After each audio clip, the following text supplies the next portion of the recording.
साखर कारखान्यांचं मुख्य उत्पादन हे साखरेचं आहे. सुरुवातीला शेतकऱ्यांच्या शेतातून ऊस आणला जातो.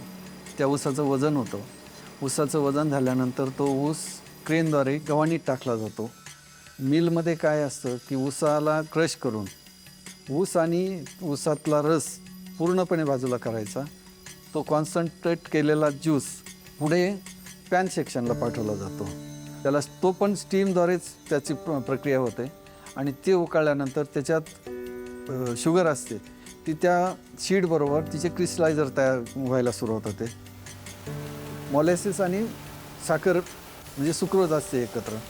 ती नंतर सेंट्रिफ्युगल मशीनमध्ये घेतली जाते. सेंट्रिफ्युगल मशीनमध्ये तिला गतीमध्ये फिरवल्यानंतर मॉलेसिस वेगळं होतं, सेपरेट होतं आणि प्युअर साखर वेगळी जाते.